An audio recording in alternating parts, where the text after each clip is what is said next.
Hi Aces, Heather here with Vegas Aces, here today to teach you about the House Edge and RTP. Now, just a heads up, Vegas Aces is the world's first free dealing trade school where we teach you how to be the best dealer and player that you can be. If you like this video, please like and subscribe and click that notification button so that way you'll never miss a video from us. Now, on with the show. Casinos are designed to entertain, but behind the glitz and glamour lies a strategic use of the house edge to ensure profitability. This video delves into the mechanics of casino games, explaining how the house edge and return to player percentages work to create a fair yet lucrative environment for both players and the casino.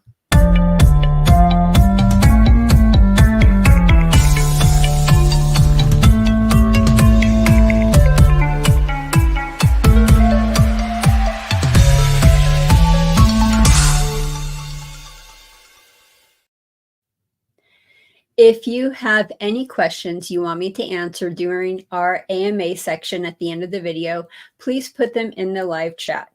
Now, here we go. Casinos are businesses, and the main goal of a business is to make a profit.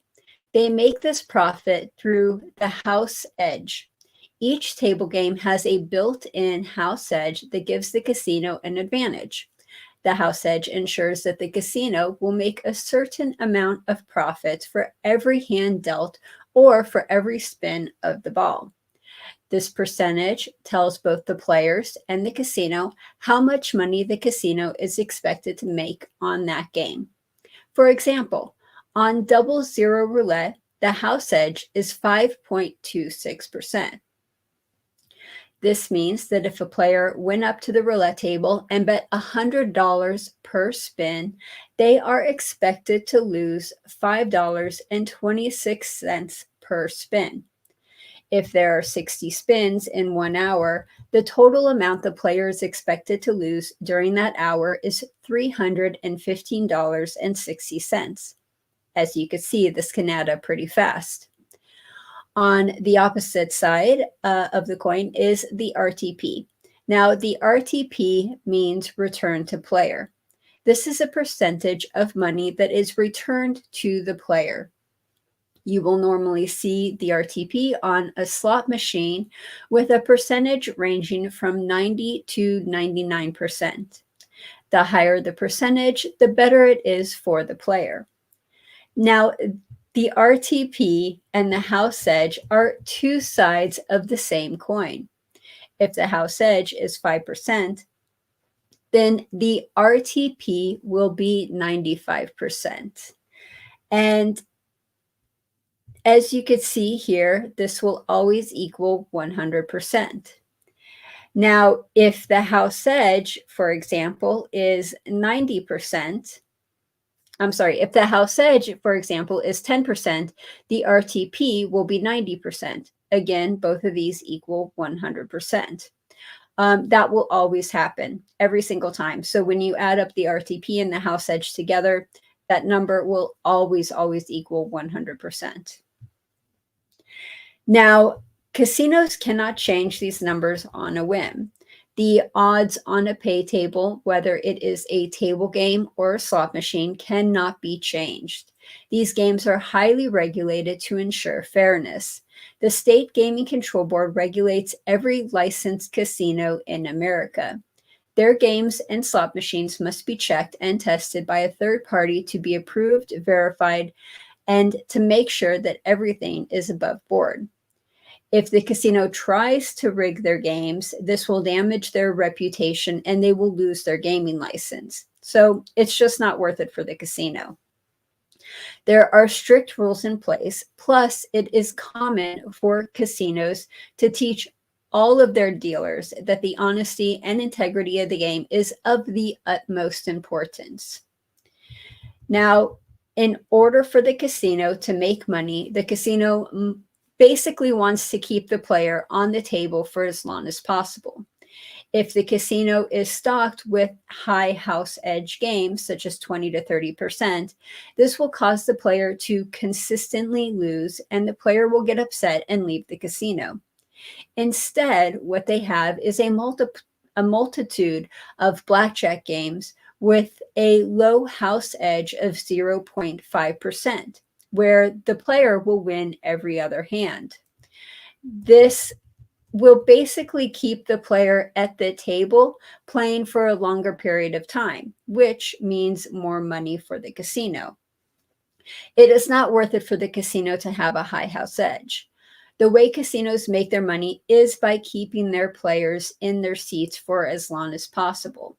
So that is why this house edge, that is why the house edge is typically about 1% to 5%. This is the sweet spot. Now, the following is a list of games and their house edges. Remember, when you're playing, you want the house edge that is closest to 0 as possible. The lower the number, the lower the house edge, the better it is for the player. On the flip side of that, if you're on a slot machine and you're looking at the RPT, you want something as close to 100% as possible, as this will be better for the player. Remember, they're two sides of the same coin.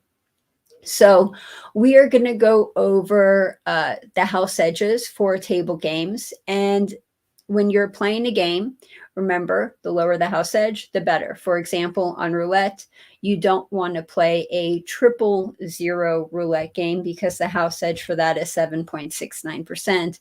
You would rather play a 0 roulette game because the house edge is 2.7%. It's much closer to 0. So let's go over some of these. On blackjack, the blackjack game is typically about 0.5%, and this depends on the rules of the game. Every table is different, so when you walk up to the game, you can always ask them what the rules are. The other thing is 3 to 2 is better for the player than 6 to 5. So if you have a choice between a 3 to 2 game and a 6 to 5 game, you always want to pick the 3 to 2 game. What we talked about before, roulette, 0 2.7%. This is the best roulette game that you could play. If you pick a normal 0 roulette game, that is normally about 5.26%. And then if you have a 000 roulette game, this can be, this is normally 7.69%. So you do not want to play the 000 roulette games. If you're playing craps, then the pass line is 1.41%, and the don't pass line is 1.36%. So you could see how the don't pass line is a little bit lower than the pass line. And that's why people say that it's better to play the don't pass line than it is to play the pass line. Now, when you take odds on craps, those odds are 0%. That's why you always, always, always want to play your odds or take odds when you're playing craps. If you're on craps and you're playing the filled bet, and the 12 pays 2 to 1, this is a 5.56% house edge. If the 12 pays 3 to 1, then this is 2.78%. So you could see how that's a lower house edge. That's why when you're choosing a craps game, you play the field, you always want a craps game where the 12 pays 3 to 1 versus 2 to 1. If you are on craps and you're playing the place bets for 6 and 8 is 1.52%. For the 5 and 9, it's 4%. So you could see how that went up a little bit. And for the 4 and 10 place bet, it's 6.67%. So that's why they say it's always better to place a 6 and 8 versus a 4 and 10. Now, when you're on craps and you want to play the prop bets, the proposition bets, the bets in the middle of the table, these bets range from 11.11% to 16.67%, depending on the paid table or depending on what they pay. It's over 10%. So that's why people always say do not play the proposition bets. Now, if you are on Baccarat, the banker bet is 1.06% for a house edge, whereas the player bet is 1.24%. So you could see how the banker bet is lower than the player bet. And that's why on Baccarat, they always say to play the banker versus the player. On Baccarat, the tie is 14.36%. So that's why people tell you not to play the tie. Really, really high. If you're playing Pai Gow poker, the house edge is 1.46%. On 3-card poker, the ante is 3.37%, and the pair plus is 7.28%. So as we're looking through those house edges, you could see the difference. Some of them are higher, and difference when you are picking a game that you want to play and doing it in a way that would mean more money for you and less money for the casino.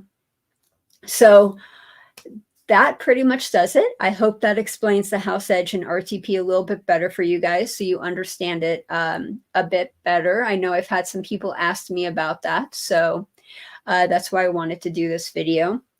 Now we are going to do the AMA section.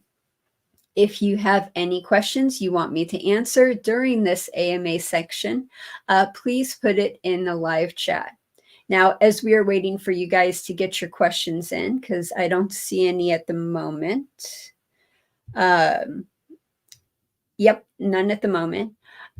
First, I will answer our Patreon question. So this is a question from one of our Patreons.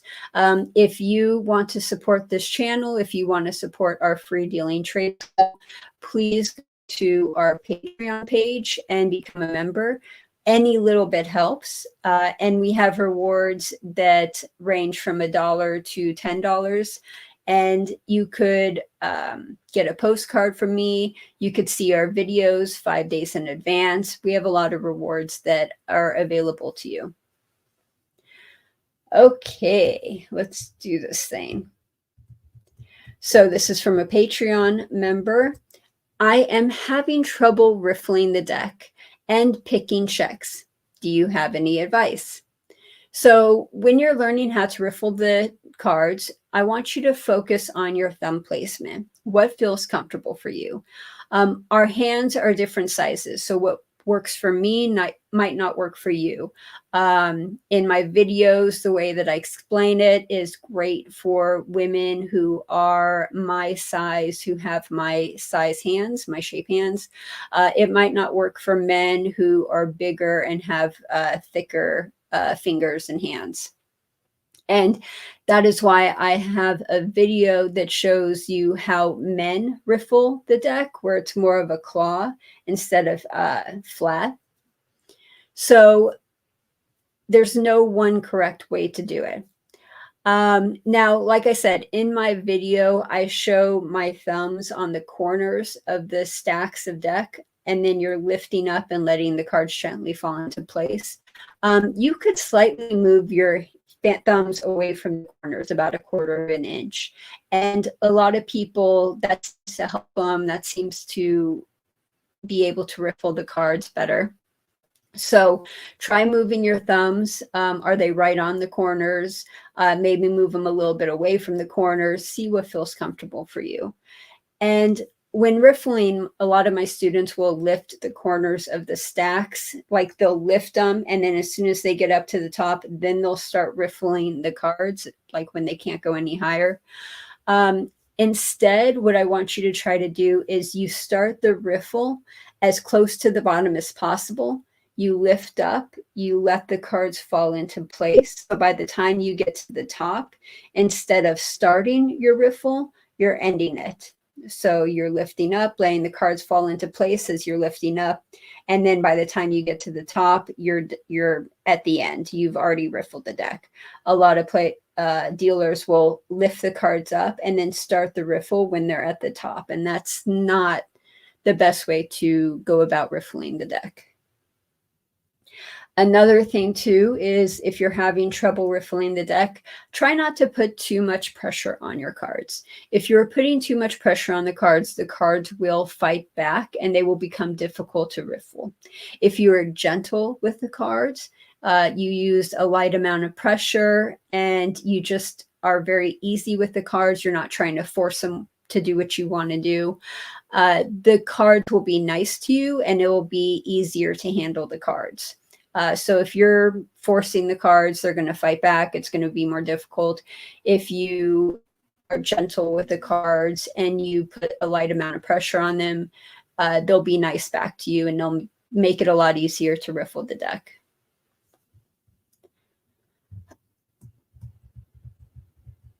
Another thing to think about when riffling the deck, if you're having some trouble, is are you putting lotion on your hands? Sometimes people put lotion on their hands and then they riffle the deck and then they wonder why it's not working very well. Don't apply lotion to your hands right before you riffle the deck. Look at your deck of cards. If you have one of the deck of cards where like the corners are cut off, the corners are cut off, this will make it a lot more difficult to riffle the deck. Are you using an old deck? The grime and the oils from our hands usually transfer to the deck. So if our deck is old and has been used a lot, it gets clunky, like sticky kind of, and the cards stick together. This will make it difficult to riffle the deck. Now, when you are picking checks, go slow. Remember, speed will come with time and practice. Use your forefinger and your thumb to pick the very first chip. Let's see if I have any chips around here I could use. I usually have chips and cards near me all the time. So you're going to hold the chips like this. And then when you go to pick the next chip, you're going to use your middle finger to pick up the chip. And you're going to put it next to the chip that you already had in your hand, and then you're going to switch with the next finger. So again, you're going to use your middle finger to pick up the next chip, put it on top of the chips that are already on your hand, and then switch. So pick, and then like that, and then switch. And then you pick again. And when you do this 100 times, you get used to it and then you could go faster. But when you're first starting off, I want you to focus on doing it correctly. And then speed will come with time. So one more time, you use your forefinger and your thumb to pick the first chip. Then you're going to switch to your middle finger with your forefinger. So now it's the middle finger and the thumb holding the check. And then you're going to use your finger to pick up the second check. Slide it on the first. And then you're switching the middle finger back and forth. So that usually makes it a lot easier. I hope I'm explaining that correctly so you guys understand it. It's also hard to do it without it being in the tray and everything. So pick it up, place it on, switch, pick it up, place it on, switch, pick it up, place it on, switch. I hope that helps. Keep doing this until you have 5 checks and don't pick more than 5 checks. 5 checks should be the minimum amount that you place or that you pick. Okay, that does it for today's show. Questions, go ahead and put it in the chat. It would help if there we go. And as we are waiting for people to put in questions, real quick, I have an announcement. I am going to be doing a live stream with Michael Shackelford, the Wizard of Odds, today at 3 p.m. Pacific Standard Time. That is in an hour and a half. So if you missed today's live stream and you had a question and you wanted to ask it and you didn't have time to put it in the live chat before we finish this video, you could join us at The Odds Must Be Crazy, Michael Shackelford's channel. And we will answer questions later today. If you guys are watching and you have a question you want me to answer, again, put it in the live chat and I'll answer it at the end of the video right now. And then, of course, check out our website, vegas-aces.com. We have instruction manuals, we have flashcards, we have articles on how to play, how to deal, and hopefully all of that helps you out. So I don't see any questions in the comments, so it looks like today is going to be an easy day. I hope to see you guys at the live stream at 3 p.m. with Michael Shackelford. Again, his channel is The Odds Must Be Crazy. And thank you for joining. Okay, I'll talk with you later. Have a great day, everyone. Bye.